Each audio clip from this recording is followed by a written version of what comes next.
E eu quero partilhar com vocês hoje o texto que está em Lucas capítulo 22. Abra sua Bíblia comigo.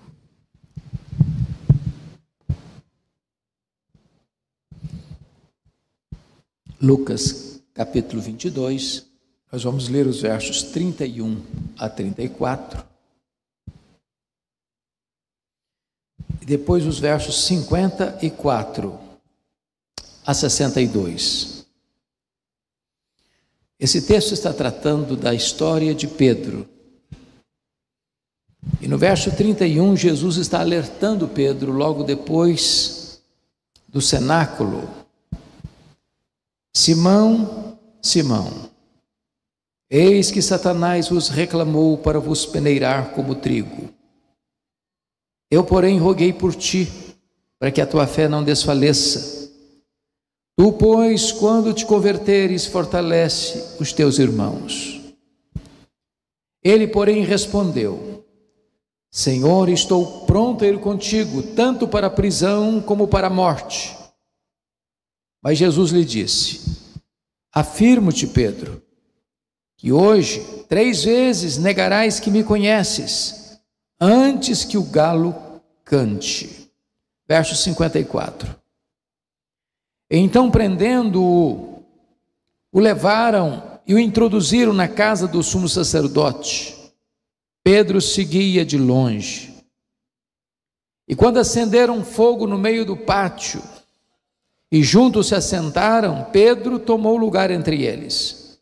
Entre mentes, uma criada, vendo-o assentado perto do fogo, fitando-o, disse: Este também estava com ele. Mas Pedro negava, dizendo: Mulher, não o conheço. Pouco depois, vendo-o outro, disse: Também tu és dos tais. Pedro, porém, protestava: Homem, não sou. E tendo passado cerca de 1 hora, outro afirmava, dizendo: Também este verdadeiramente estava com ele, porque também é galileu. Mas Pedro insistia: Homem, não compreendo o que dizes. E logo, estando ele ainda a falar, cantou o galo. Então, voltando-se o Senhor, fixou os olhos em Pedro. E Pedro se lembrou da palavra do Senhor, como lhe dissera: Hoje 3 vezes me negarás antes de cantar o galo. Então Pedro, saindo dali, chorou amargamente. Eu quero conversar um pouco com vocês nesta noite sobre restauração. E aqui vamos tratar de uma pessoa que é emblemática demais. É o símbolo da humanidade. Representa todos nós.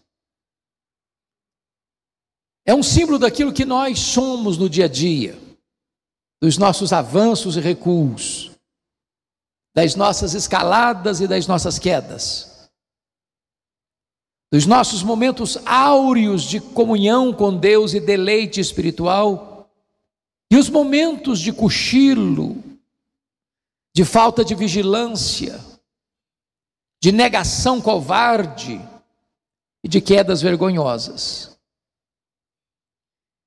Pedro era aquele homem instável, falante, pronto a agir, mas nem sempre a refletir,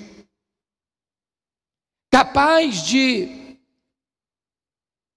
trazer uma declaração de fé tão límpida e tão cristalina, como disse em Cesareia de Filipe: Tu és o Cristo, Filho do Deus vivo. Para em seguida tentar afastar Jesus da cruz e ser severamente repreendido por Jesus. Capaz de uma fé robusta, a ponto de dizer para Jesus: Se és tu, Senhor, manda-me ir ter contigo por sobre as águas. E Jesus diz: Vem. E de repente eu tiro os olhos de Jesus, começa a ter medo e naufraga. Capaz de protestar fidelidade irrestrita e inegociável, a ponto de dizer: estou pronto a ir contigo para a prisão e para a morte, para em seguida, covardemente, negar a Jesus e jurar com blasfêmias que não o conhecia. Este é Pedro. Estes somos nós. Eu preciso dizer a você que Pedro está aqui hoje. Ele não está apenas aqui hoje entre nós. Pedro está aqui hoje debaixo da nossa pele. O sangue dele corre em nossas veias. O coração dele bate em nosso peito. Nós temos o DNA de Pedro. Nós somos Pedro. Portanto, o que o Senhor Jesus fez na vida dele, Jesus pode fazer hoje, aqui e agora, também na sua vida. Nós vamos olhar aqui que um homem de Deus, que ama Deus, que ama Jesus, se não tomar cuidado, se não vigiar, é capaz de sofrer derrotas amargas e sofrer quedas perigosas.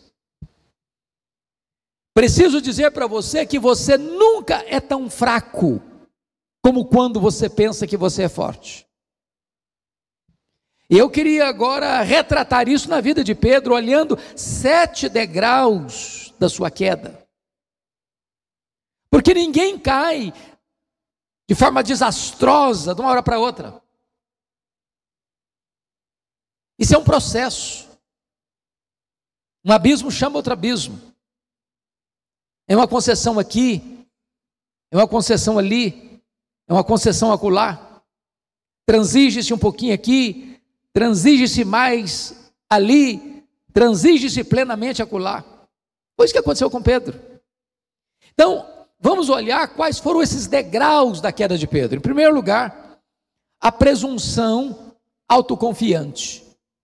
Está escrito em Marcos, capítulo 14, 29, que Pedro disse o seguinte para Jesus: ainda que todos se escandalizem, eu jamais. Sabe o que Pedro está dizendo aqui para Jesus? Senhor, os outros podem até fracassar, mas eu não. Eu sei quem eu sou. Esse pecado eu nunca vou cometer. Esse deslize eu nunca vou ter. Eu sou mais crente, eu sou melhor, eu sou mais corajoso, eu sou mais fiel do que os outros. Muito cuidado para você não ficar de nariz empinado, de peito estufado e achar que você é melhor que os outros. Esse é um terreno escorregadio. Mas notem comigo que no versículo que nós lemos, versículo 33, confira aí comigo. Ele, porém, respondeu: Senhor, estou pronto a ir contigo, tanto para a prisão como para a morte. Ele demonstra uma exagerada confiança nele mesmo.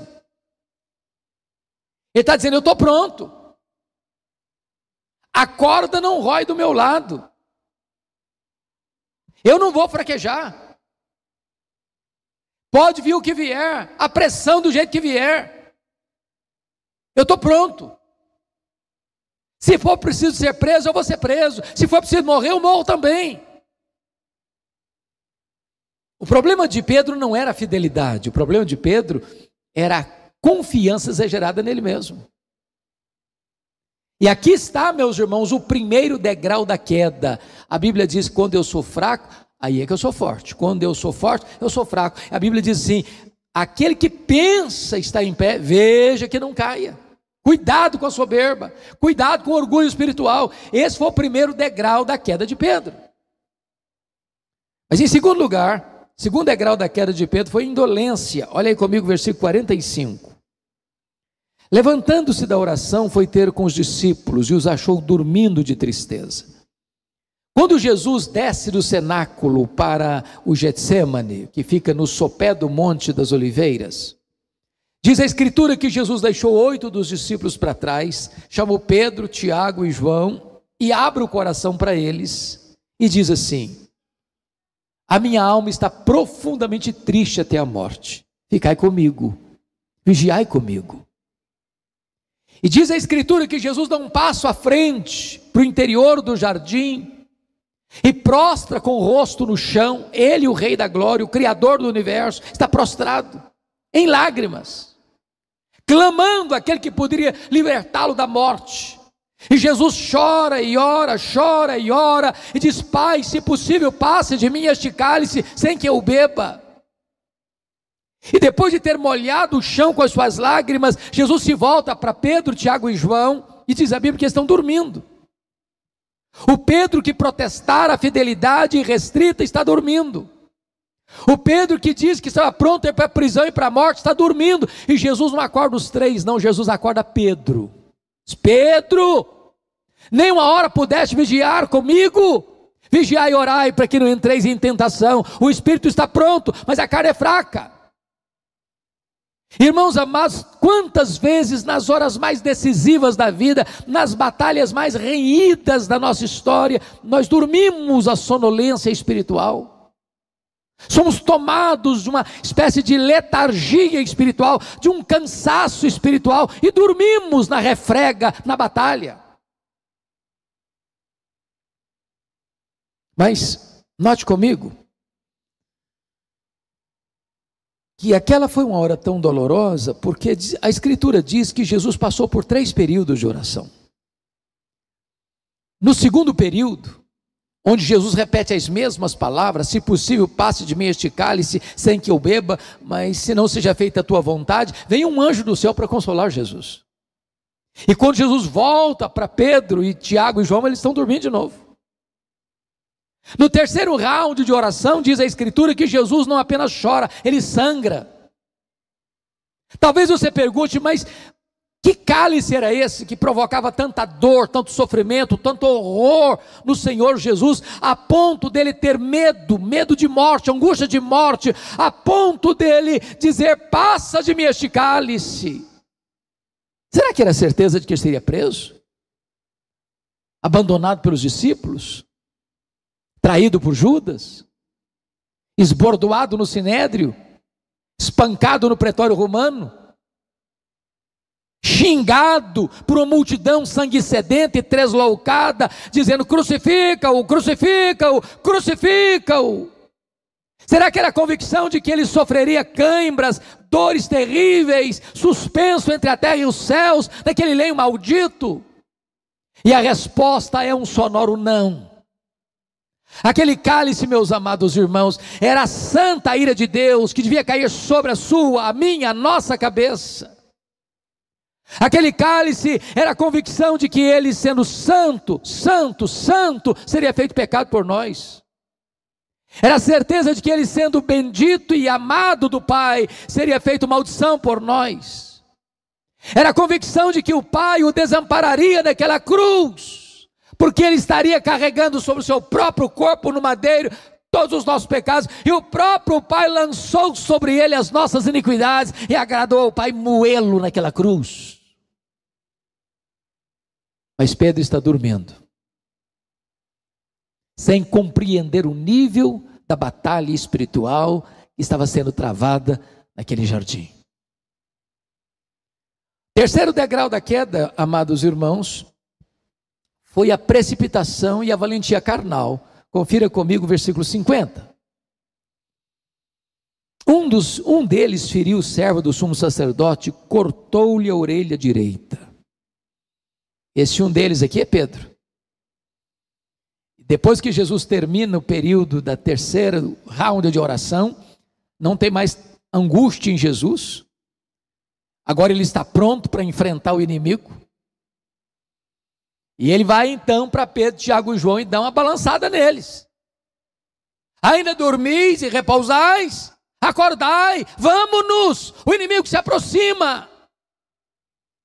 E quando Pedro acorda atabalhoadamente, lá vem Judas, liderando, capitaneando a corja de soldados do sinédrio e soldados romanos, ainda com a presença de sacerdotes e escribas,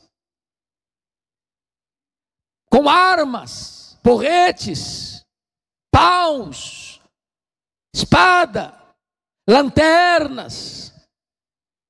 E Judas, que liderava essa turba, dá a senha para eles, porque era de noite, mas ele conhecia bem Jesus, conhecia bem o local, dizendo: aquele a quem eu beijar é este, prendei-o e levai-o em segurança. E quando Pedro vê essa cena, ele não titubeia, ele saca a sua espada e decepa a orelha de Malco. E Jesus diz: guarda essa espada, Pedro, você não está entendendo a luta. Você está usando a arma errada, na batalha errada, contra a pessoa errada, com motivação errada. Se eu precisasse desse tipo de ajuda, eu rogaria ao Pai, e Ele nos mandaria aqui 12 legiões de anjos, daria uma legião para cada um de vocês e outra para mim. Uma legião de anjos são 6.000 anjos, seriam 72.000 anjos.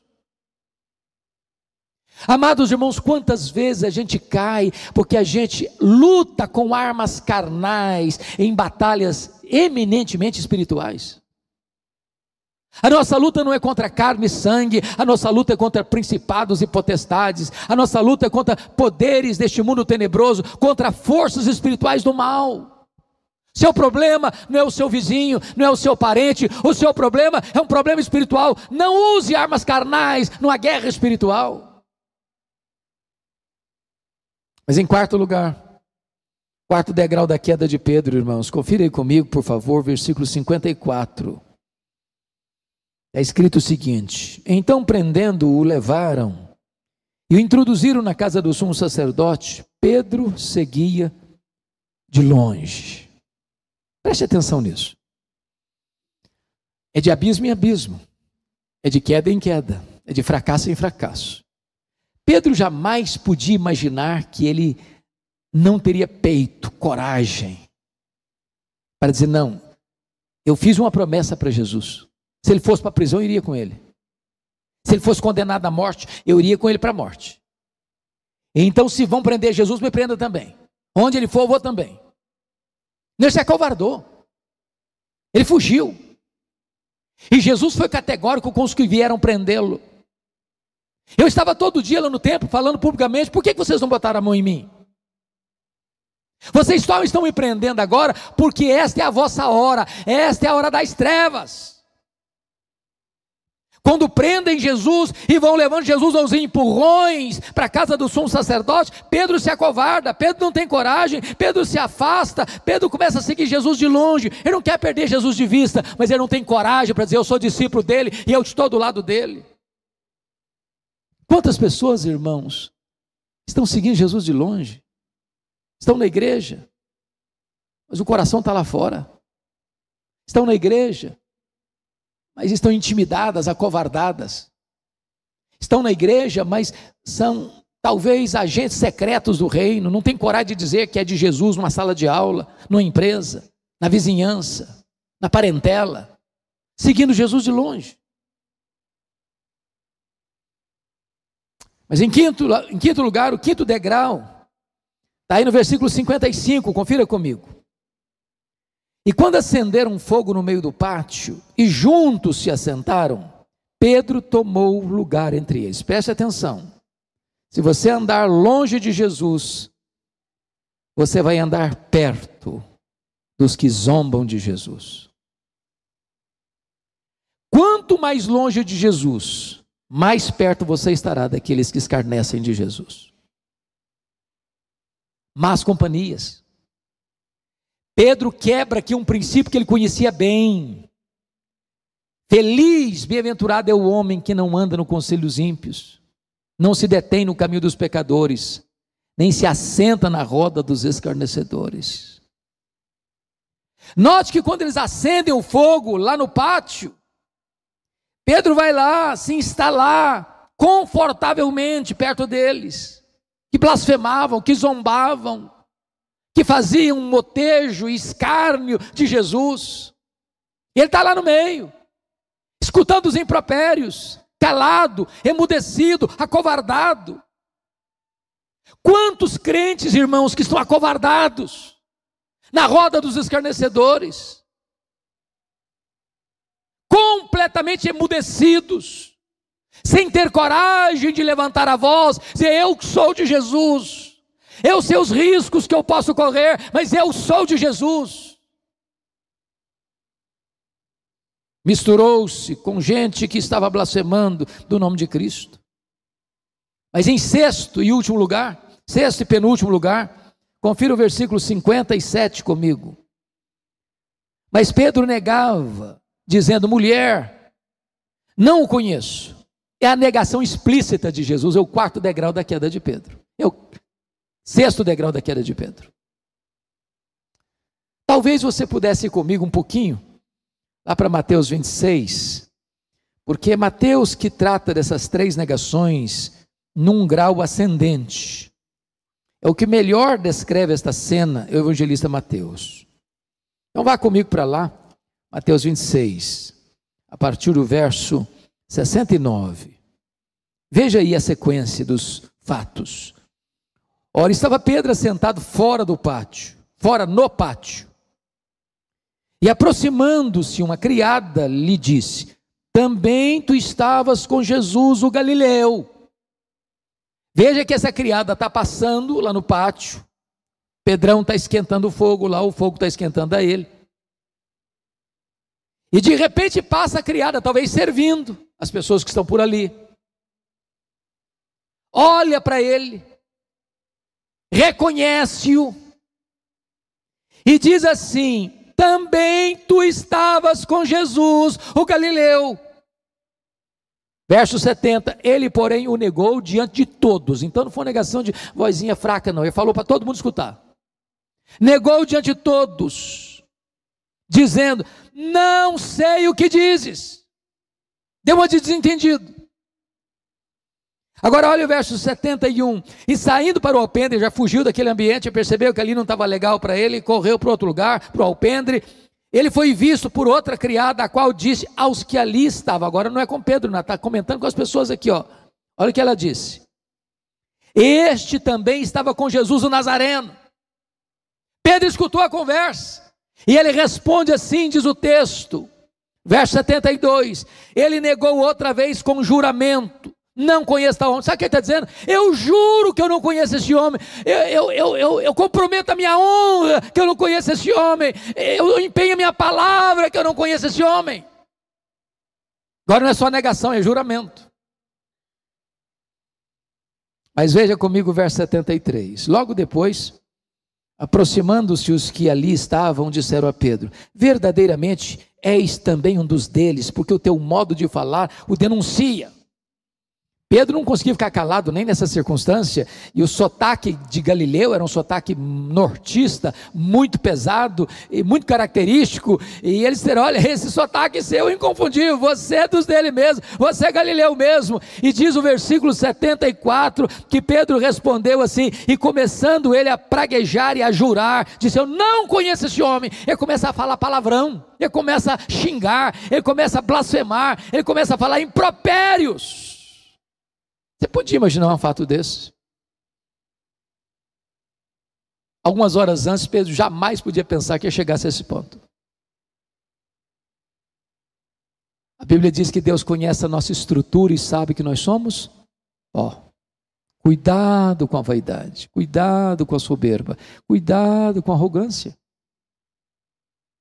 Quantas pessoas estão negando Jesus? E negando Jesus publicamente. Numa sala de aula, dentro da família, com a sua vida, com o seu testemunho, com o seu silêncio, ou com as suas palavras. Mas, amados irmãos, o último degrau da queda de Pedro está exatamente nesse versículo 74. Então começou ele a praguejar e a jurar: não conheça esse homem. É blasfêmia. Um crente blasfemando, falando palavrão, falando impropério, escandalizando com a sua boca. Fundo do poço. O próprio Pedro que havia dito para Jesus: ainda que todos se escandalizem contigo, eu jamais. A corda pode roer do lado de lá, do meu lado não rói não. Eu não acredito que os meus colegas tenham tutano espiritual para aguentar a pressão, mas eu aguento. Acho até que eles vão se escandalizar, que eles não vão aguentar firme. Eu aguento. Pedro olhava-se no espelho e dava nota máxima para si mesmo. E em poucas horas, meus irmãos, ele sai das alturas excelsas da autoconfiança para as profundezas do fracasso e da queda. Se você pensa que você é melhor do que Pedro, não é. Nós não somos melhores do que Pedro. Pedro está aqui hoje. E ele mora debaixo da nossa pele. E o coração dele bate em nosso peito. E o sangue dele corre em nossas veias. Se nós não vigiarmos, nós estamos sujeitos aos mesmos fracassos. Mas louvado seja Deus, meus amados, porque agora a Bíblia vai tratar da restauração dele. Talvez você entrou aqui hoje, você está quebrado, machucado. Talvez você nunca imaginou na vida passar pelo que você está passando. Constrangimento, vergonha, tristeza. Você que sempre andou com Deus, de repente você escorregou, você caiu. Você que sempre foi um líder espiritual, de repente você foi para a lona. Mas eu quero dizer para você que apesar dos seus fracassos, das suas mazelas, dos seus deslizes, das suas quedas, Jesus não abre mão da sua vida. Ele está aqui hoje para restaurar você, para curar você, para perdoar você, para levantar você, para colocar diante de você um novo desafio na vida, para você recomeçar uma linda caminhada com Ele. E aqui então gostaria de olhar a escalada dele rumo à restauração, e assim como ele teve 7 degraus de queda, ele vai subir agora 7 degraus na restauração. Se não, vejamos. Primeiro degrau da restauração está aí no versículo 61, confira aí comigo.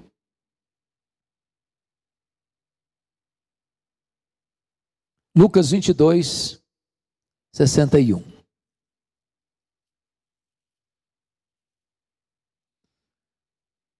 Veja aí.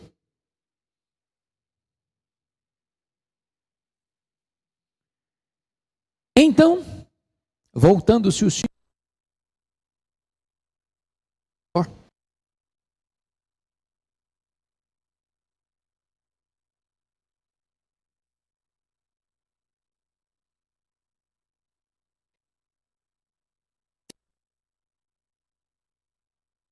olhos em Pedro. E Pedro se lembrou da palavra do Senhor. Como disse hoje, 3 vezes e foca o olhar em Pedro e fuzila Pedro com o seu olhar no ato mais vil da sua vida, quando ele estava blasfemando, dizendo que não conhecia Jesus. A Bíblia diz que Jesus, seus olhos são como chamas de fogo. O olhar de Jesus é um olhar de misericórdia, de compaixão, de graça.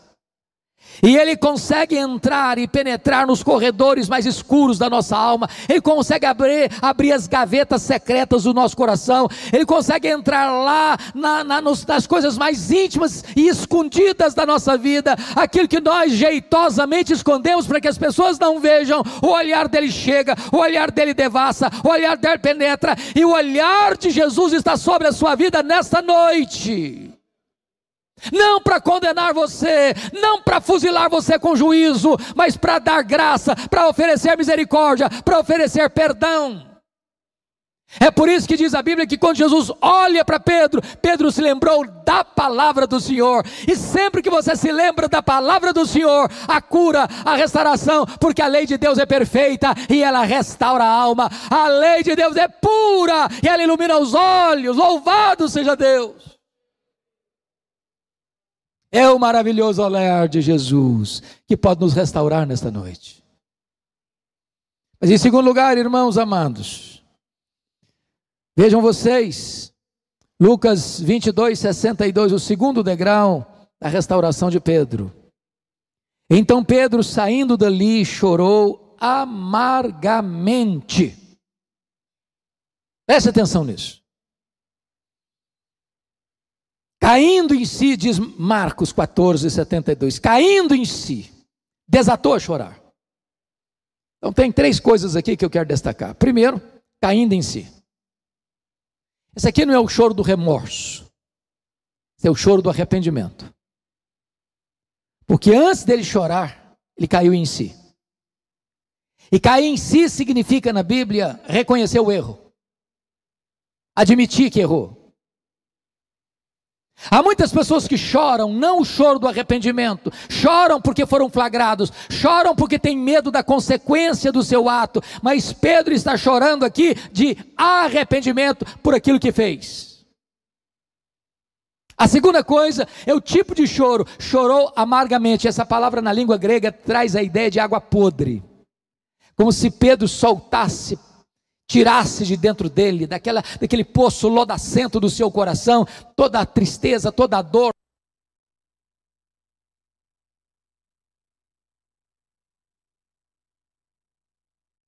Indo dali. Quem se arrepende não fica no mesmo lugar. Quem se arrepende não permanece no pecado. Não é arrependimento e novamente arrependimento. É arrependimento e frutos dignos de arrependimento. Quem sabe nesta noite o Senhor Jesus está dizendo para você, está na hora de você sair do ambiente que você está, do lugar que você frequenta, do que você está vendo, do que você está ouvindo, do que você está fazendo, das más companhias com quem você está andando. Está na hora de sair desse ambiente. É hora de romper com o pecado.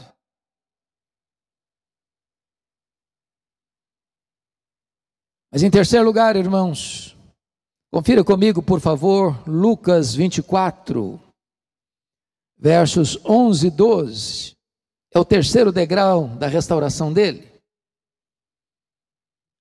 Lucas 24, 11 e 12. Tais palavras lhes pareciam como delírio, e não acreditaram nelas. Contexto aqui que Maria Madalena, Joana e Maria, mãe de Tiago, também as demais mulheres que estavam com elas, confirmaram estas coisas aos apóstolos.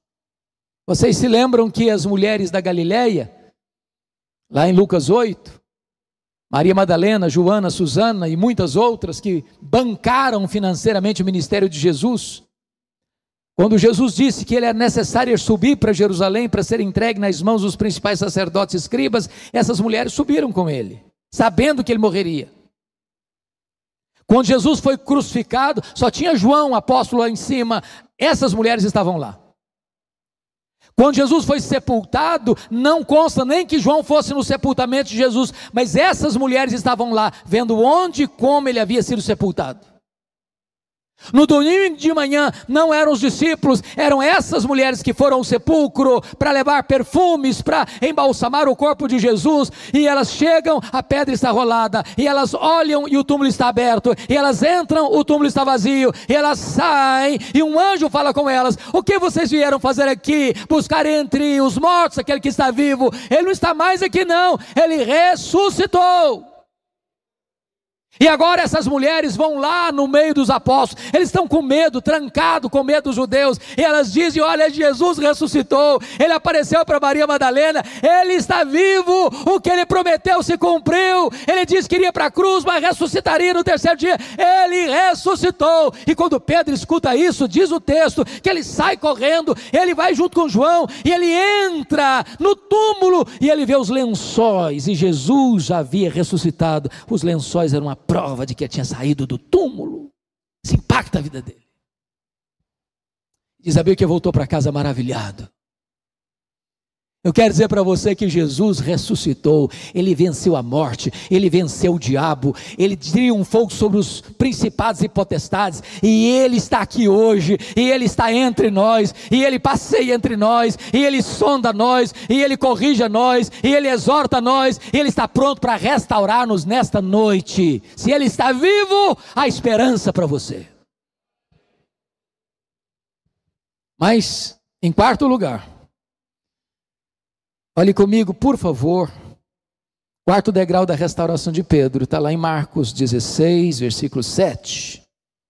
Confira aí.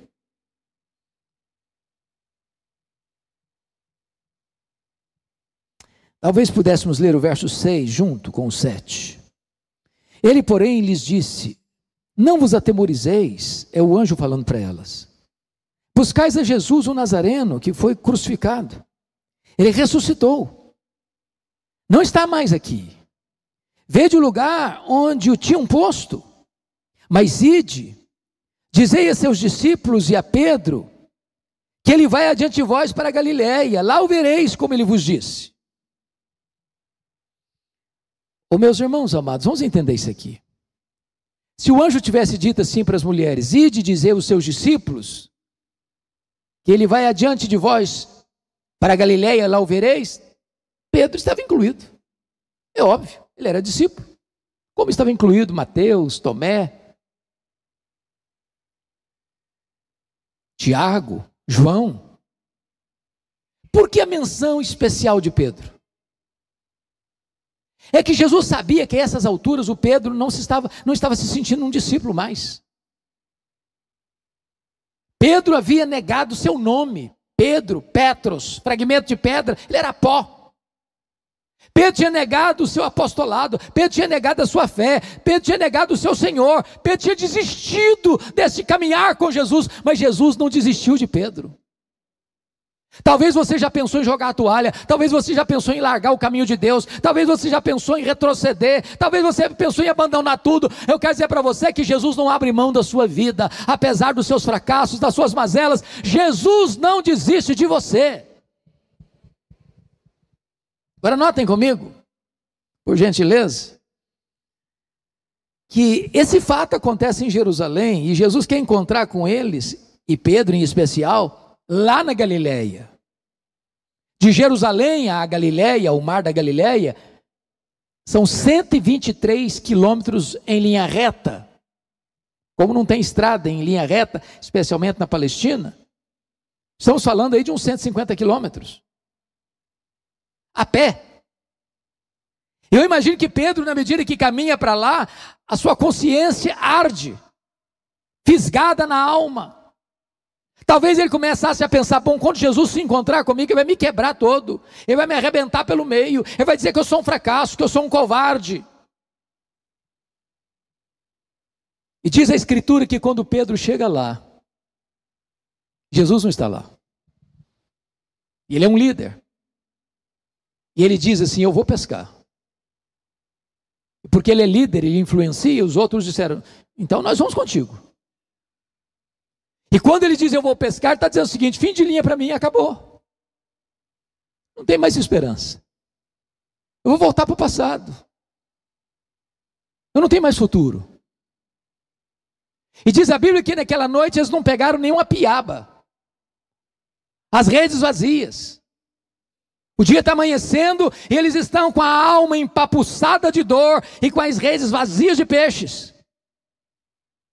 E de repente eles olham a 100 metros, 200 côvados, tem alguém caminhando na praia, está ainda meio escuro, não dá para saber quem é. E de repente aquele que está andando lá na praia, se dirige a eles lá no barco e pergunta, filhos, filhos. Em cada letra dessa palavra tem uma tonelada de graça. Apesar dos deslizes, das quedas, das mazelas, o Senhor ainda chama eles de filhos. Apesar dos nossos fracassos e mazelas, Jesus chama você e a mim nesta noite de filhos. Filhos. E ele faz uma pergunta. Tens aí alguma coisa de comer? E eles respondem, não. E Jesus diz, lançai a rede à direita do barco e achareis. Aquele a quem servimos nesta noite, conhece as profundezas do mar, domina sobre os peixes do mar, e ele empurra para a lateral direita do barco um cardume de peixes escolhidos. Quando lançam as redes, tem 153 grandes peixes pulando na rede. E diz a Bíblia que João, mais sensível, diz, Pedro, é o Senhor, é ele chegou, ele está aqui, Pedro. Pedro larga para lá o barco, larga para lá as redes, larga para lá os peixes, 100 metros, nadando, acelerado, diz, meu Deus, é agora, ele vai me quebrar, ele vai me arrebentar todo. Quando ele chega, um susto, ele vê um braseiro, com pães e com peixes. Amados irmãos, só tem 2 lugares no Novo Testamento onde aparece a palavra braseiro.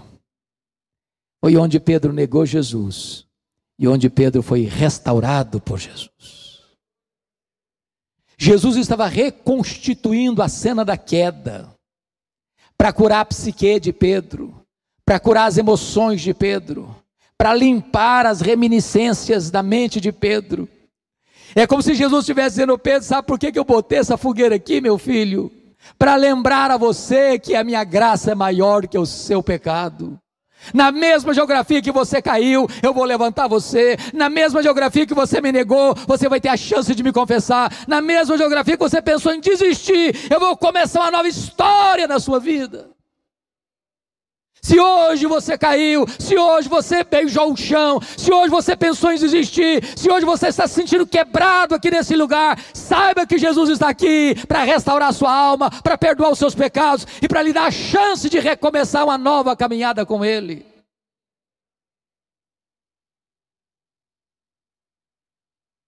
Mas agora vem o 5º degrau da restauração de Pedro. João capítulo 21. Versos 15 a 17, depois que Jesus os alimentou,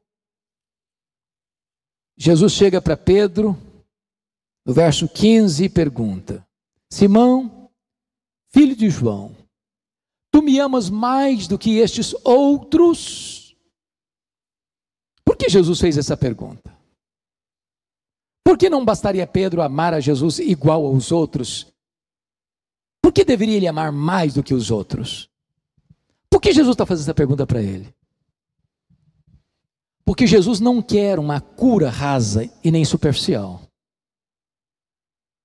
Jesus não quer um arrependimento apenas de verniz. Lá atrás o Pedro havia dito para Jesus: ainda que todos se escandalizem, eu jamais. Lá atrás o Pedro havia dito: ainda que todos te abandonem, eu estou pronto a ir contigo para a prisão e para a morte. Lá atrás o Pedro havia dito: Senhor, eu sou melhor do que os outros, sou mais crente do que os outros, eu sou mais fiel do que os outros. E Jesus está perguntando: Pedro, você ainda pensa a mesma coisa a seu respeito? Você ainda acha que você é melhor que os outros mesmo? Você ainda mantém o mesmo diagnóstico a seu respeito? E Jesus por 3 vezes pergunta a Pedro: tu me amas, Pedro? Tu me amas, Pedro? Tu me amas, Pedro? Sabe o que me choca aqui, irmãos? É que gente que ama Jesus pode cair, escorregar, ir ao fundo do poço. Acautelemo-nos.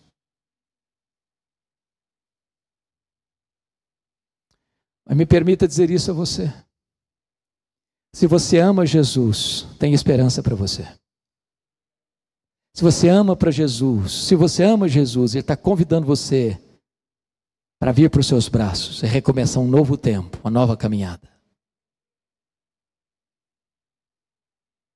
Talvez o seu amor por Jesus diminuiu, talvez o seu amor por Jesus é como uma lamparina quase apagando. Mas se você ama Jesus, a sua lamparina pode ficar cheia de azeite nesta noite. Se você ama Jesus, um tempo novo vai começar na sua vida. Você pode recomeçar. Você pode recomeçar. Mas aí vem o penúltimo degrau da escalada, 6º lugar, o comissionamento de Pedro. João 21, 15 a 17, Jesus responde para Pedro: então, apacenta os meus cordeiros. Então, pastorei as minhas ovelhas. Então, apacenta as minhas ovelhas. Como Jesus é diferente das nossas ações. Se fosse hoje, talvez, pastor Jonas, a gente diria o seguinte: olha, fulano, sua queda foi muito vergonhosa. Você vai ficar 1 ano parado. Vai ficar no banco. Vai ficar em observação. Talvez nós diríamos: ô Pedro, nós vamos contratar um profissional, psicólogo cristão, para trabalhar você. Você está com a mentinha confusa, a cabecinha ruim. Você precisa dar uma melhorada. Se fosse hoje, nós diríamos: olha, nós vamos botar um tutor perto de você, para acompanhar você, você vai ler tantos livros, depois nós vamos fazer uma banca examinadora, para saber se você está bem mesmo. Jesus só fez uma exigência: tu me amas? Tu me amas? Tu me amas? Se tu me amas, então tu tens condições de pastorear as minhas ovelhas. Jesus não perguntou: Pedro, tu amas as minhas ovelhas? Tu amas as minhas ovelhas? Tu amas as minhas ovelhas? Jesus não fez essa pergunta: tu me amas?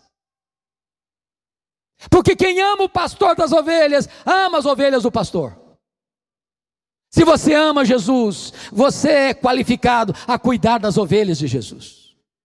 Talvez você entrou aqui hoje, você foi gente de linha de frente, você foi gente de vanguarda. Quem sabe você entrou aqui hoje e falou: agora eu estou lá na igreja presbiteriana de Mogi Guaçu, eu vou ficar no banco, eu vou ficar no anonimato, eu não quero mais saber de trabalhar, eu já fui muito machucado, eu já passei muitas decepções. Eu quero dizer para você que Jesus está aqui hoje para botar de volta o cajado na sua mão e restaurar o seu ministério.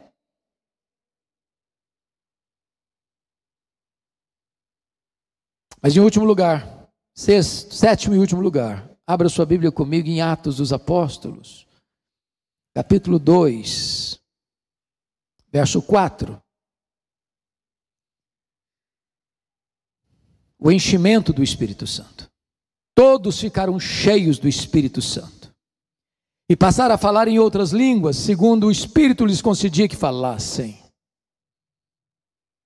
No versículo 14 está escrito: então se levantou Pedro com os 11, e erguendo a voz, advertiu-os nestes termos: varões judeus e todos os habitantes de Jerusalém, tomai conhecimento disto e atentai nas minhas palavras. Meus amados, Pedro e os discípulos todos, e as mulheres da Galileia, e Maria e seus demais filhos, estavam lá no Monte das Oliveiras, quando Jesus foi assunto aos céus, entre nuvens, com a promessa de que voltaria em glória para buscar a sua igreja. E ele dá uma ordem para todos eles: permanecei na cidade até que do alto sejais revestidos de poder.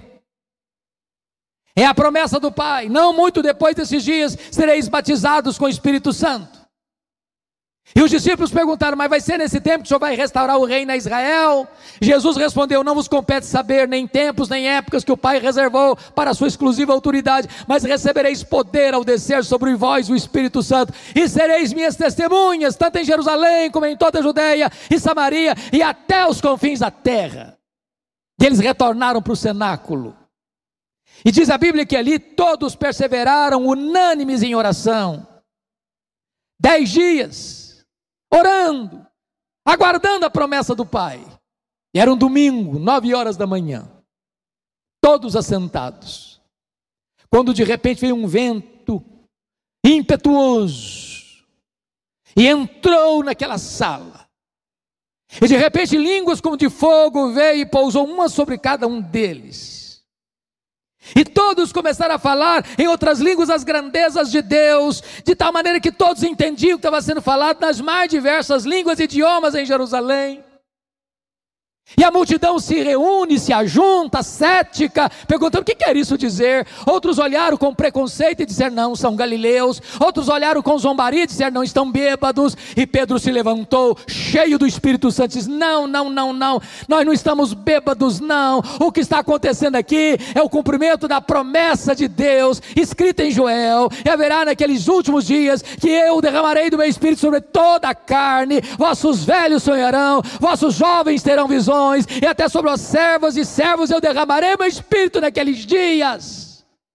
E Pedro então se levanta para pregar uma mensagem cristocêntrica: a morte de Cristo, a ressurreição de Cristo, a ascensão de Cristo, o senhorio de Cristo. E o apelo não partiu do pregador para o auditório, partiu do auditório para o pregador: que faremos à vista dessas coisas?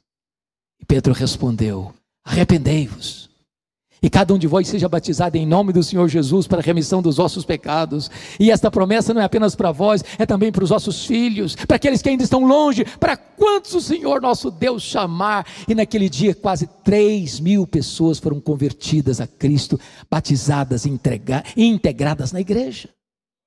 A partir desse momento Pedro é um outro homem. A partir desse momento Pedro é um homem de oração. A partir deste momento Pedro abre a porta do evangelho para judeus e gentios. A partir desse momento Pedro prega e os corações se derretem. Pedro ora pelos enfermos e eles são curados, porque ele está cheio do Espírito Santo de Deus.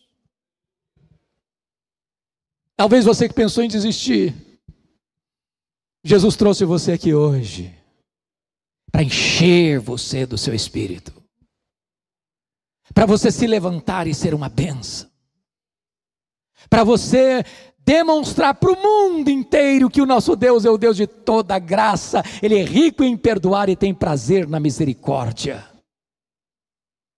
Eu quero orar por você nesta noite. Eu queria que você fechasse os seus olhos por um instante. E eu quero dizer para você que Pedro está aqui hoje. Pedro mora debaixo da sua pele. O coração de Pedro está batendo agora no seu peito. O sangue de Pedro está correndo agora nas suas veias. E hoje, Jesus está aqui para restaurar a nossa sorte, a nossa alma. E nos dá um novo tempo de uma caminhada linda com Ele. Há Pedros aqui hoje? Onde estão os Pedros? Uma vez que nós já fomos liberados da máscara, eu queria fazer um apelo agora a você. Se você quiser, eu quero orar por você agora. Queria que você se levantasse do seu lugar, viesse aqui à frente, para nós juntos buscarmos a Deus. Pode levantar e vir. Se você quer um tempo de restauração na sua vida, de recomeço na sua vida. Se você deseja que Deus faça algo novo, maravilhoso, revolucionário na sua história, venha para cá. Vamos buscar a Deus em oração. O Senhor está aqui hoje. Ele conhece você. Ele sabe quais são as suas lutas, quais são os seus dramas. Ele sabe quantas vezes você rolou para lá e para cá na cama e não conseguiu conciliar o sono. Ele sabe o quanto você tem chorado e sofrido por causa das lutas que você tem travado. Das tantas vezes que você prometeu para Ele fidelidade e caiu, prometeu fidelidade e caiu, prometeu fidelidade e caiu, pois hoje o Senhor está aqui para trazer um novo recomeço na sua história. Então levante e venha. Se você é um Pedro, vem aqui. Nós vamos orar por você. Nós vamos orar por você. Senhor Deus, bendito é o teu nome. Porque tu és o Deus de toda graça. O Deus que nos ama, não por causa dos nossos méritos, mas apesar dos nossos deméritos. O Deus que nos ama apesar das nossas fraquezas, das nossas contradições. Ah, Senhor, nós estamos aqui reconhecidos de que somos pequenos demais, frágeis demais, limitados demais. Mas queremos reafirmar, Senhor, que nós te amamos. Nós te amamos, Senhor. Nós não queremos mais te seguir de longe. Nós não queremos mais bater no nosso peito e dizer que nós somos melhores do que os outros. Nós não queremos mais dormir, Senhor, no meio da batalha. Nós não queremos valentia carnal. Nós não queremos, Deus, nos associar com aqueles que zombam do teu nome. Livra-nos, Senhor, de negar-te com a nossa vida, com a nossa boca, com as nossas ações. Tem misericórdia de nós, perdoa-nos nesta noite, Senhor. Traz sobre nós o dom das lágrimas, as lágrimas do arrependimento. Sabemos, meu Deus, que no meio de mais de 7 bilhões de pessoas nesse mundo, Tu tratas conosco de forma pessoal. Ah, Senhor, enche-nos do Teu Espírito, enche-nos do Teu Espírito, e ajuda-nos a sermos levantados nesta noite, para uma nova jornada, de alegria, de gozo, de trabalho, de serviço, de entrega, de ousadia no Teu reino. Que como Pedro, Senhor, restaurado por Ti, não temamos perseguição, nem açoites, nem prisões, nem o martírio se preciso for. Enche-nos do Teu poder e usa-nos para a Tua glória. É a nossa súplica, em nome de Jesus, aleluia, amém, amém. Deus abençoe, amados, Deus abençoe a todos.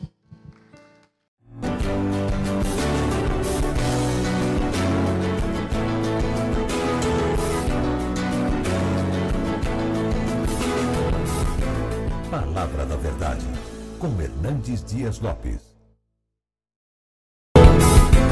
Palavra da Verdade, com Hernandes Dias Lopes. Essa conferência é sobre a presença de Deus.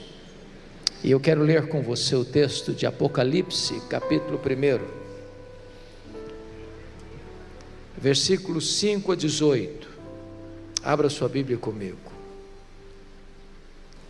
Apocalipse, capítulo 1, 5 a 18.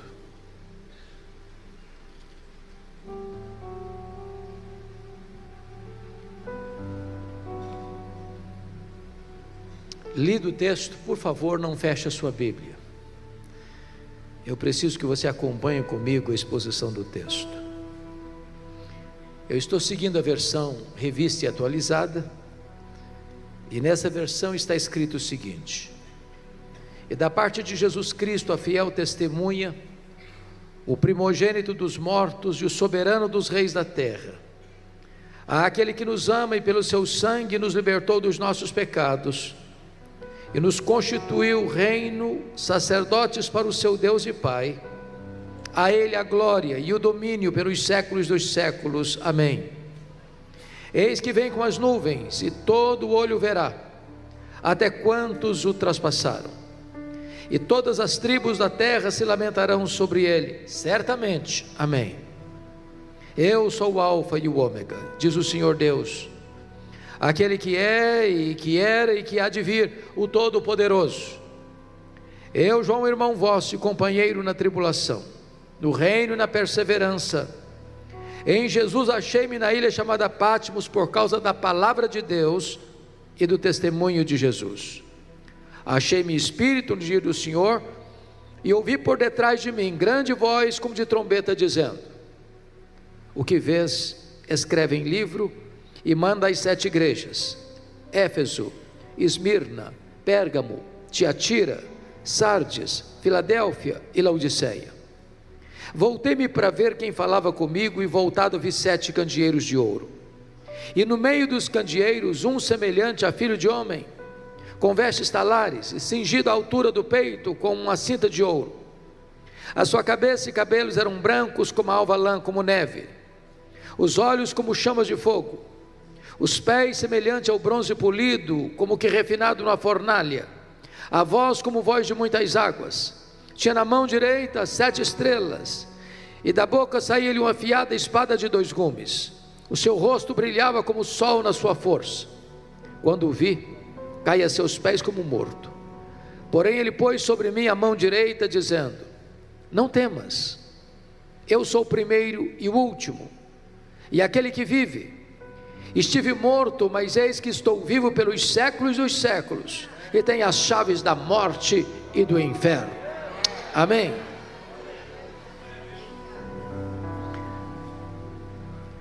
Desde que Jesus, o Filho de Deus, nasceu em Belém da Judéia, as nuvens escuras cinzentas, de tempos difíceis, raiavam no horizonte do povo de Deus. Quando Jesus nasceu, quem governava o Império Romano era César Augusto, que governou do ano 27 a.C. ao ano 14 depois de Cristo. Quando Jesus começa o seu ministério, morre na cruz e ressuscita, quem governa o Império Romano é o seu afilhado,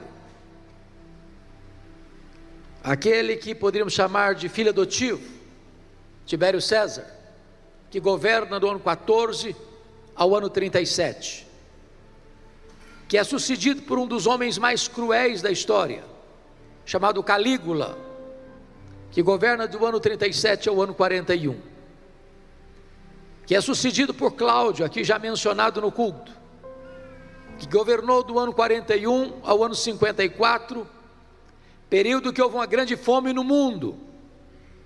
E conforme Atos 18, versículo 2, nesse tempo os judeus foram expulsos de Roma, provocando uma grande pobreza na Judéia, fato que levou Paulo a levantar uma oferta, uma coleta entre as igrejas gentílicas para assistir os pobres da Judéia.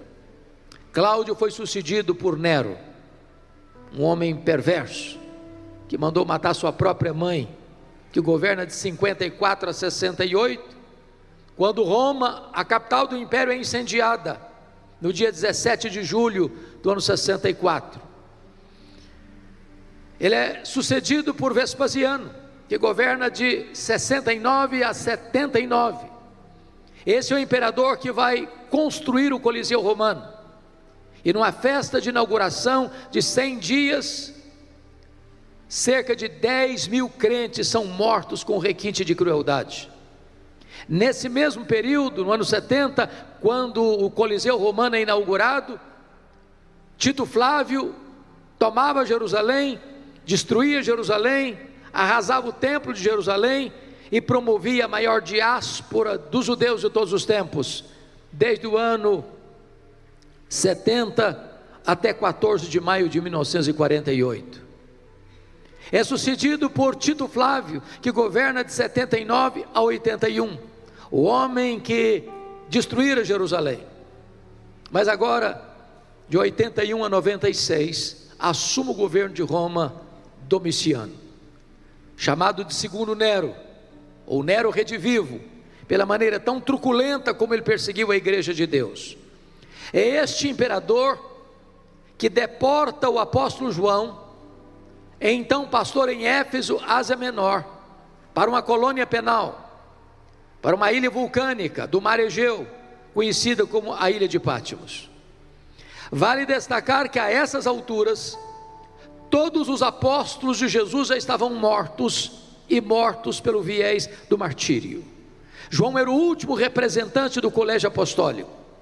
A igreja estava sendo massacrada, os crentes estavam sendo queimados vivos, os crentes estavam sendo crucificados, os crentes estavam sendo jogados às feras, os crentes estavam sendo mortos pelas espadas dos gladiadores, um banho de sangue. Certamente, a intenção do imperador Domiciano era calar a voz do último apóstolo de Jesus, isolando-o naquela ilha vulcânica, naquela colônia penal, e jogaram uma pá de cal na igreja tão sofrida. Porém, quando todas as portas para João estavam fechadas na terra, o próprio Deus abriu-lhe uma porta no céu, e disse para ele: sobe para aqui, e eu te mostrarei não as coisas que talvez aconteçam, não as coisas que podem acontecer, eu te mostrarei as coisas que devem acontecer. Quem está no trono, quem tem o controle da história, não são os poderosos deste mundo, é o Deus Todo-Poderoso. Era um dia de domingo, era o dia do Senhor, quando João escuta atrás dele uma voz como de trombeta dizendo: o que vês, escreve em livro e manda às 7 igrejas: Éfeso, Esmirna, Pérgamo, Tiatira, Sardes, Filadélfia e Laodiceia. Quando ele se volta para ver quem falava com ele, Ele não vê quem falava com ele, ele vê as 7 igrejas, e no meio das igrejas, um semelhante a Filho do Homem. Ele vê Jesus. E quem é esse Jesus? Esse Jesus é o centro da própria Bíblia, da própria Escritura. Ele é tudo no Antigo Testamento. Ele é a semente da mulher, ele é o descendente de Abraão, ele é o cordeiro da Páscoa, ele é a coluna de nuvem, ele é a coluna de fogo, ele é o maná que caía do céu, ele é a água que brotava da rocha, ele é representado pelo tabernáculo, ele é representado pela Arca da Aliança, ele é representado pelo templo, ele é representado pelas festas, ele é representado pelos sacrifícios, ele é representado pelo sábado. Tudo era sombra dele. Ele é a realidade, ele é tudo no Antigo Testamento. Quem é esse Jesus? Ele também é tudo no Novo Testamento. Ele é o Cordeiro de Deus que tira o pecado do mundo. Ele é o Verbo que se fez carne. Ele é o Cordeiro que foi morto, mas está vivo pelos séculos dos séculos, e tem a chave da morte e do inferno. Ele é o Rei dos Reis, Ele é o Senhor dos Senhores, Ele é o Alfa, Ele é o Ômega, Ele é o princípio, Ele é o fim. Quem é esse Jesus que se revela a João na ilha de Pátimos? Eu gostaria de observar o texto lido com vocês e extrair daqui 3 lições. A primeira delas é a glória incomparável da pessoa de Jesus. A segunda lição é a glória incomparável da obra de Jesus. E a terceira lição, a terceira parte desta mensagem, quais as implicações dessas 2 verdades anteriores.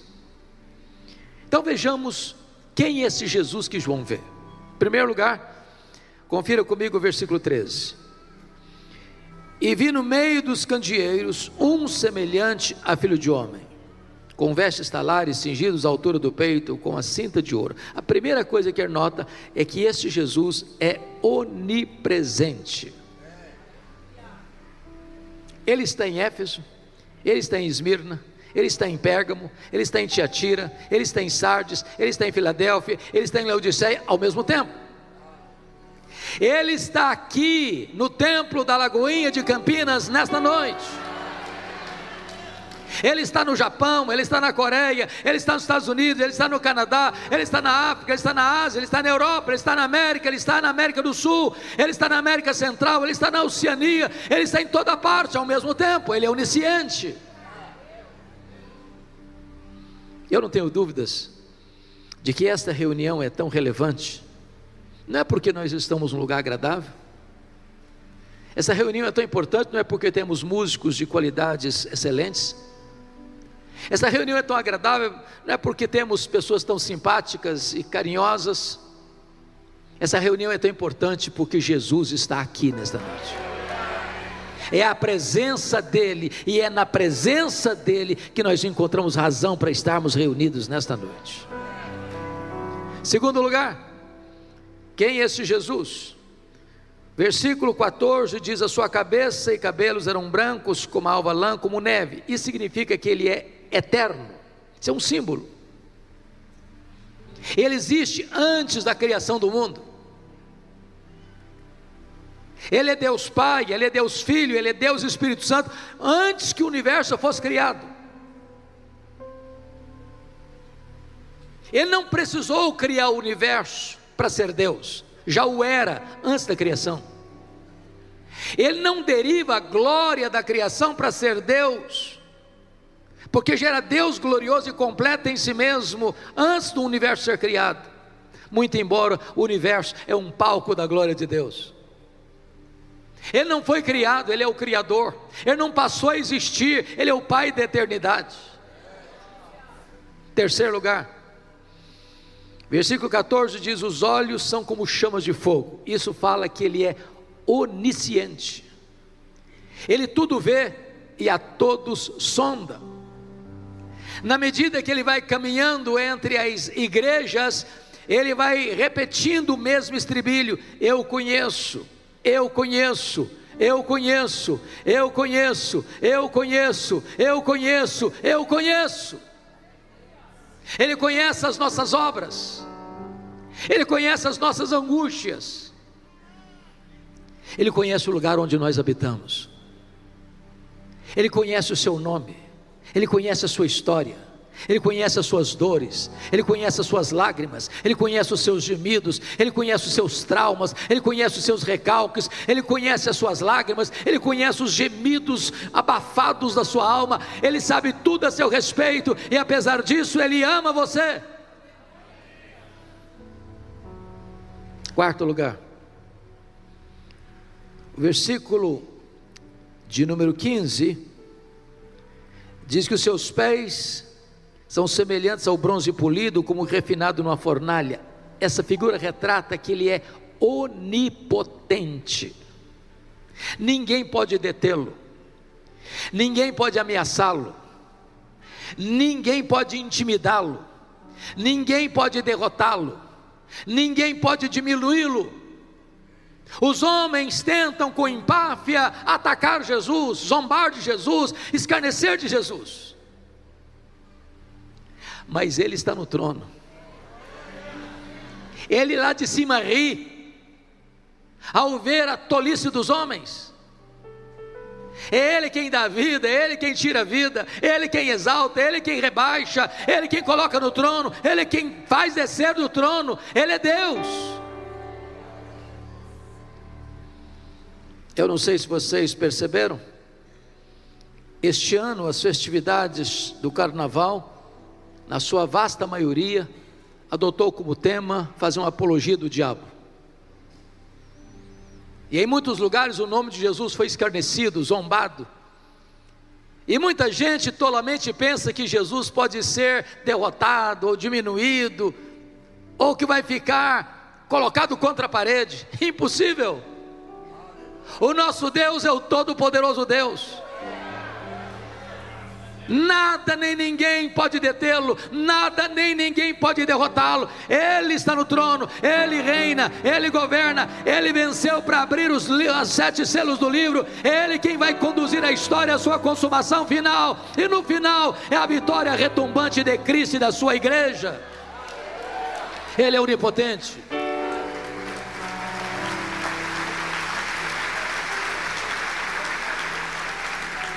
Mas o verso 15 diz que a voz é como voz de muitas águas.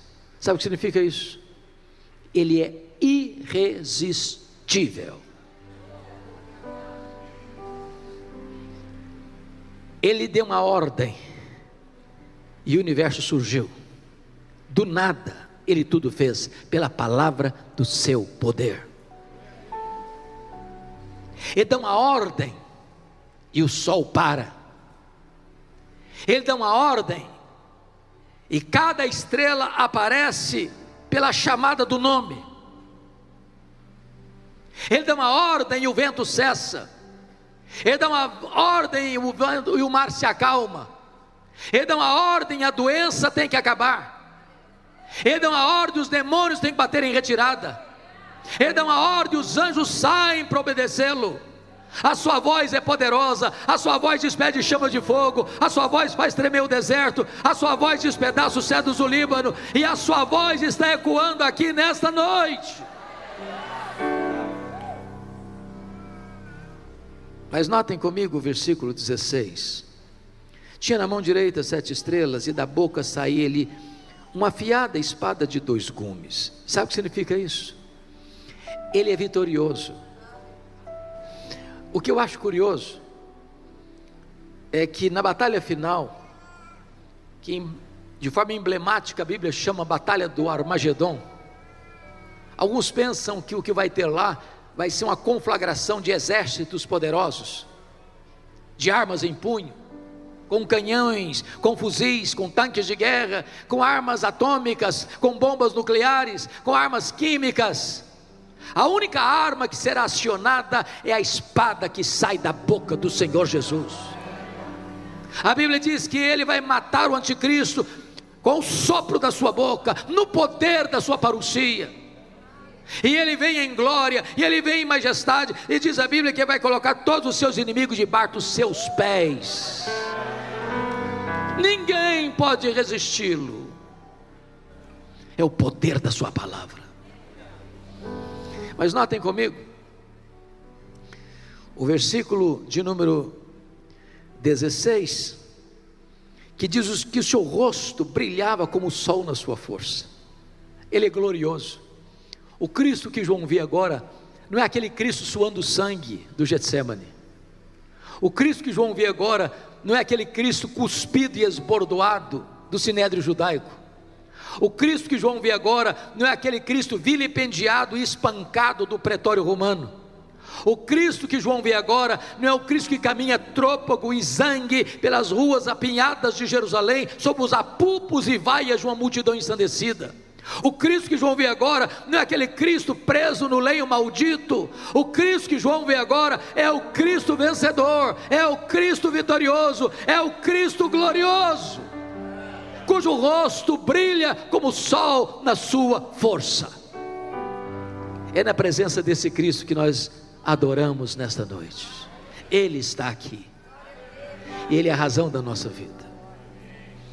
O resultado, confira comigo, está aí no versículo 17: quando o vi, caí a seus pés como morto, porém ele pôs sobre mim a mão direita, dizendo: não tenhas medo, não temas, eu sou o primeiro e o último, e aquele que vive. Estive morto, mas eis que estou vivo pelos séculos dos séculos, e tenho as chaves da morte e do inferno. Nós não viemos aqui hoje adorar o Cristo que esteve vivo e está morto. Nós viemos aqui hoje adorar o Cristo que esteve morto, mas está vivo pelos séculos dos séculos. Como já foi afirmado nesse culto, a cruz está vazia, o túmulo está vazio, mas Ele está no trono, Ele está sentado no trono, e Ele tem as rédeas da história em suas mãos. Mas o Cristo que está aqui hoje é o Cristo restaurador, que está dizendo para você e para mim: não fica com medo não. O mundo está aí em convulsão, no estertor da morte, posto no maligno, caminhando célere para a perdição, furioso, cruel. Não tenha medo não. Sabe por quê, João? Porque eu sou o primeiro, eu sou o último, eu estou lá na frente também. E tem mais, João: eu estive morto, mas estou vivo pelos séculos dos séculos, e eu tenho as chaves da morte e do inferno. Quem tem a chave tem o poder, quem tem a chave tem a autoridade, e é Jesus quem tem poder, e é Jesus quem tem a autoridade. Ele manda no céu, Ele manda na terra, Ele manda no inferno. Quem tem a chave da morte e do inferno não é o diabo, é o Senhor Jesus Cristo. Louvado seja o seu nome. A sua pessoa é gloriosa. Esse é o primeiro ponto que nós estamos a destacar. Vamos ao segundo ponto da mensagem: a glória incomparável da sua obra. E eu destaco 4 verdades. A primeira delas está no verso 5, que está escrito assim: aquele que nos ama. A primeira coisa que eu destaco é que Jesus, esse Jesus, agora descrito, ama você. Os nossos irmãos da Inglaterra, do século 17, perguntavam assim: achas pouco os seres amado por Deus? Entender isso cura qualquer complexo de inferioridade. Entender isso resolve o problema de autoestima achatada. Agora, note, Ele não ama você porque viu em você virtudes para ser amado. A causa do amor de Deus por você, de Jesus por você, não está em você, está nele mesmo. Sabe o que me impressiona? É que às vezes nós amamos porque não conhecemos. Se as pessoas nos conhecessem como Deus nos conhece, talvez sairiam horrorizadas.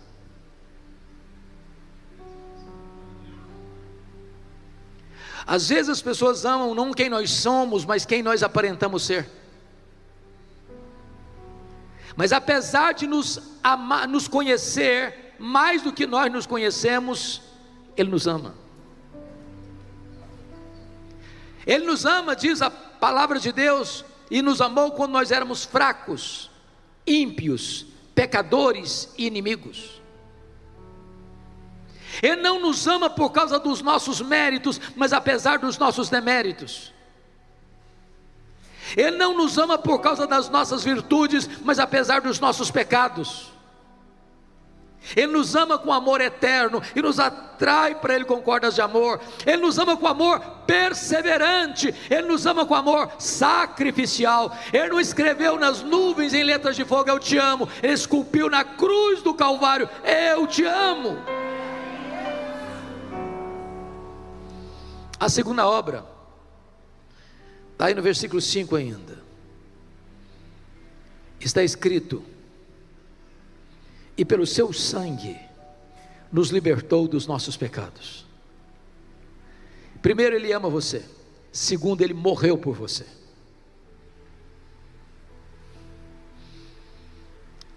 E talvez é importante esclarecer: Ele não morreu como um mártir. Não.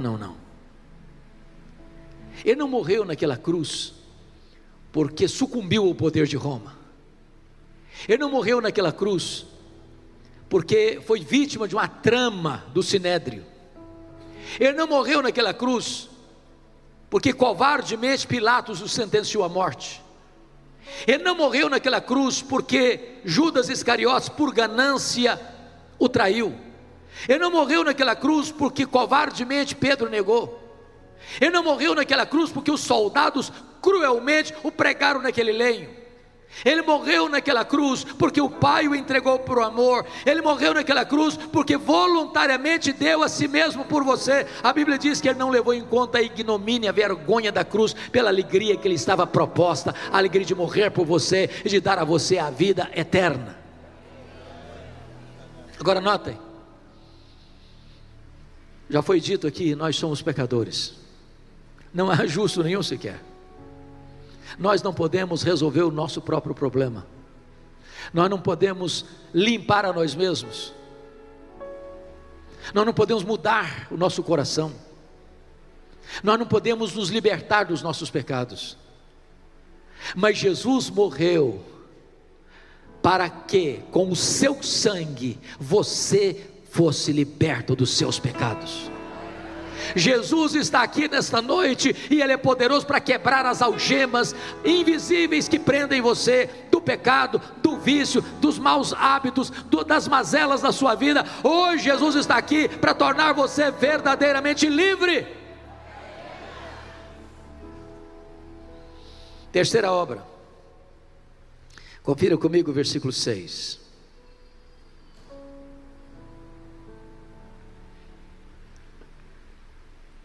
E nos constituiu reino, sacerdotes para o seu Deus e Pai. Entendamos isto. No Antigo Testamento, você sabe disso, nenhum sacerdote podia ser rei, nenhum rei podia ser sacerdote. O rei Uzias, que governou 52 anos, já no final do seu reinado, tomado de soberba, quis ocupar a função de sacerdote e ficou leproso. A única pessoa que ocupou essa função dupla de sacerdote e rei foi Jesus Cristo de Nazaré.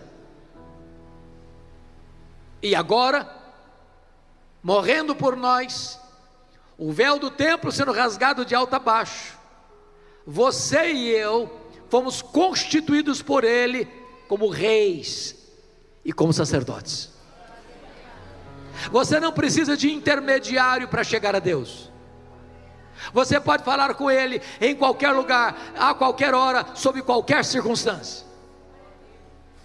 Eu quero lhe dizer nesta noite que corre em suas veias mais do que sangue azul.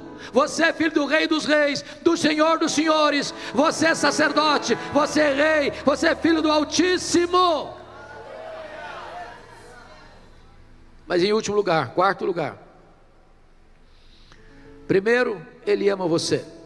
Segundo, Ele morreu por você. Terceiro, Ele exaltou você, colocando você numa posição de rei e sacerdote. Você já está sentado com Ele nas regiões celestes, acima de todo principado e potestade. Mas em quarto lugar, Ele voltará para você. Olha o versículo 7 comigo. Está escrito: eis que vem com as nuvens, e todo olho o verá, até quantos o traspassaram, e todas as tribos da terra se lamentarão sobre ele, certamente. Amém. Ele voltará. Esse é o pináculo da nossa fé, essa é a acrópole da nossa esperança, esse é o apogeu da nossa confiança, essa é a consumação da história. Jesus voltará, e Ele voltará pessoalmente, Ele voltará visivelmente, Ele voltará audivelmente, Ele voltará repentinamente, Ele voltará inesperadamente, Ele voltará inescapavelmente, Ele voltará vitoriosamente. Louvado seja o seu nome.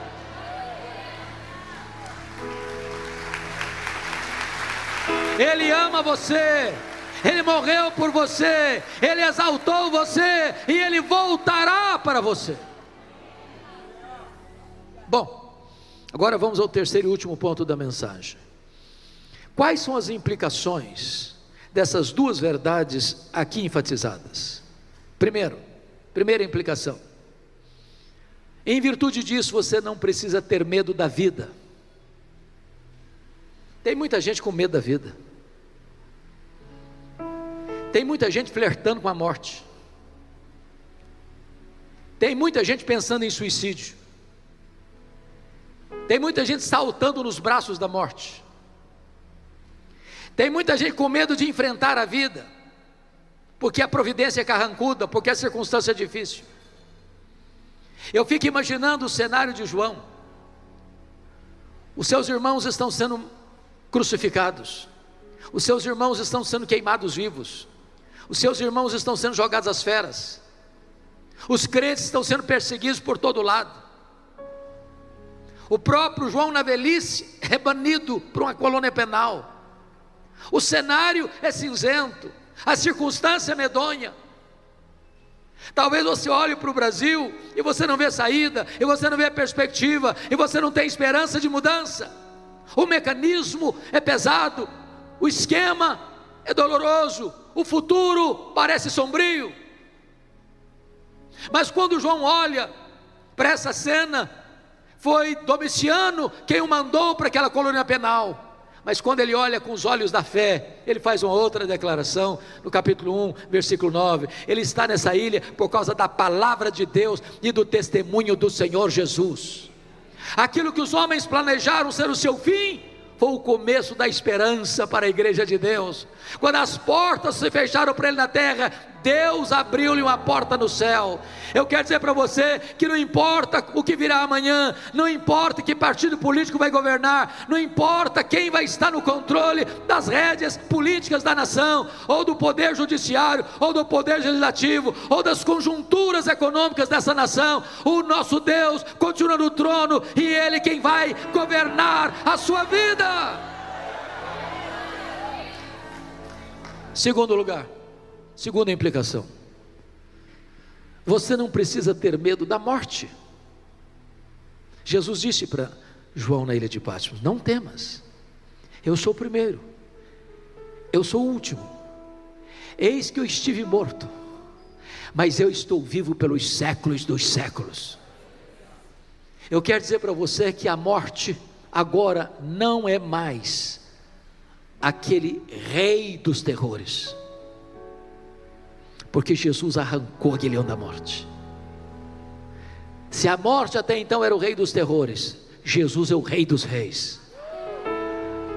E Ele entrou nas entranhas da morte, Ele arrancou aquele leão da morte, Ele matou a morte, e Ele ressuscitou, inaugurando a imortalidade, e Ele é a ressurreição e a vida, e se você nele crê, você nunca morrerá eternamente, você já passou da morte para a vida. A morte não tem a última palavra, o túmulo não é o nosso último endereço. Para nós agora, viver é Cristo, morrer é lucro, porque é partir para estar com Cristo, o que é incomparavelmente melhor. Terceiro, Você então não precisa ter medo do futuro desconhecido. Eu explico isso aqui melhor.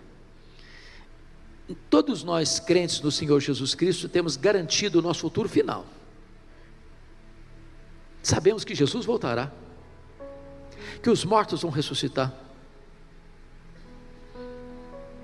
que vamos ter um corpo imortal, incorruptível, glorioso, poderoso, espiritual, celestial, semelhante ao corpo da glória do Senhor Jesus.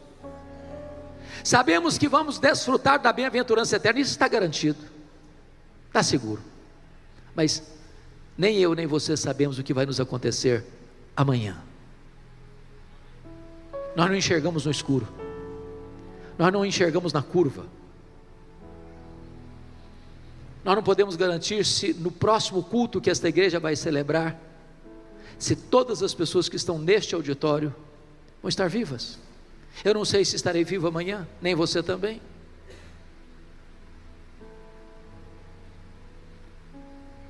Mas você não precisa ter medo desse amanhã, desse futuro que você não conhece, porque quando João é convidado a subir, a palavra foi essa: eu te mostrarei as coisas que devem acontecer, não que talvez aconteçam. Seu futuro está nas mãos de Deus. Não importa o que venha, o seu futuro está nas mãos de Deus. Os apóstolos entenderam isso ao dizer: se vivemos, para o Senhor vivemos, se morremos, para o Senhor morremos, quer pois vivamos, quer pois morramos, nós somos do Senhor. Nem a morte, nem a vida pode nos separar do amor de Deus, que está em Cristo Jesus nosso Senhor. Então você tem garantia, você tem segurança. Ninguém vai arrancar você dos braços de Jesus, nada vai separar você do amor de Deus. A sua vida não está ao léu, jogada como uma lasca de lenha, jogada de um lado para o outro ao sabor das circunstâncias. A sua vida está segura nas mãos daquele que é o Todo-Poderoso Deus. Enquanto você caminha, você tem dois guarda-costas que nunca largam você, da hora que você acorda, a hora que você vai deitar. É a bondade e a misericórdia de Deus que vão seguir você todos os dias da sua vida, e quando a jornada terminar, você vai habitar com o Senhor para todo sempre. Mas finalmente, em quarto e último lugar, você não precisa ter medo da eternidade. Jesus disse para João: eis que eu estou vivo pelos séculos dos séculos. Quando se passar 1000 anos, quando se passar 1 milhão de anos, quando se passar 1 bilhão de anos, quando os milênios rolarem na eternidade insondável, Ele estará lá com você.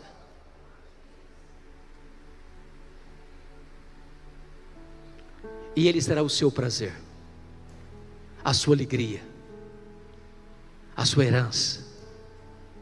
Você vai vê-lo face a face, você vai servi-lo, você vai reinar com Ele, você vai se deleitar nele. E não há outro em quem você tenha na terra, não há outro em que você tenha no céu. Ele é tudo em todos.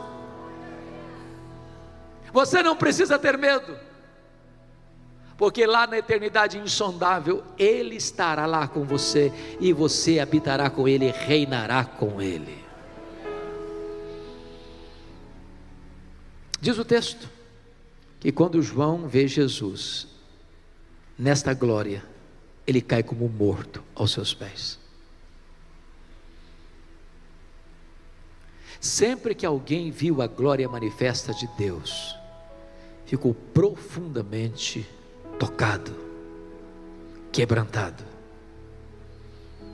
Este Jesus está aqui hoje. Qual vai ser a sua atitude em relação a Ele? Curvar-se, render-se, prostrar-se? É reconhecer que Ele é tudo na sua vida? Feche os seus olhos por um momento.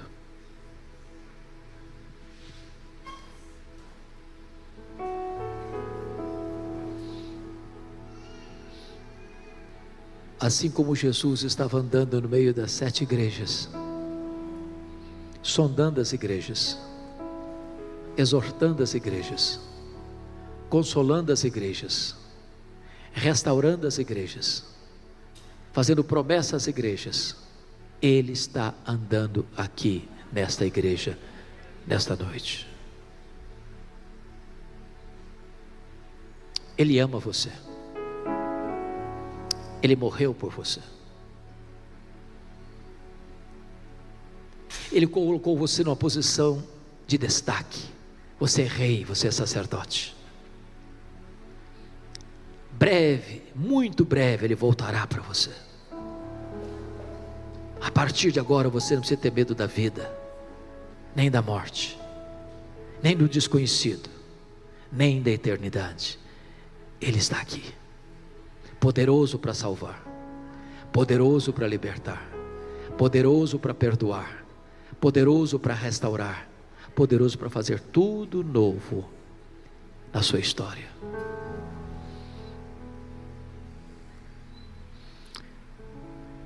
Senhor Deus, eu te peço que tu apliques esta palavra ao coração de todas as pessoas que entraram nesta casa e de todas aquelas que estão acompanhando virtualmente este culto. Temos plena consciência de que só podemos falar aos ouvidos. Só o teu Espírito pode falar aos corações. Ah, Senhor, que o teu Espírito agora tire o tampão dos ouvidos, que o teu Espírito tire agora a venda dos olhos, que o teu Espírito tire agora o coração de pedra e dê um coração de carne, que o teu Espírito aplique esta palavra a todos nós, para que os nossos olhos vejam a grandeza incomparável de Jesus, a riqueza insondável da sua obra por nós, e que implicações tem isso agora para a nossa vida.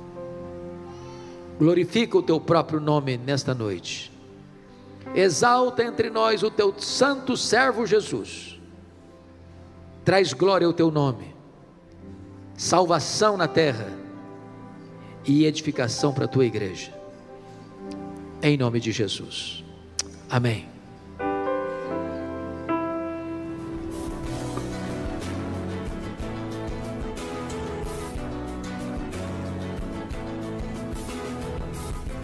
Palavra da Verdade, com Hernandes Dias Lopes.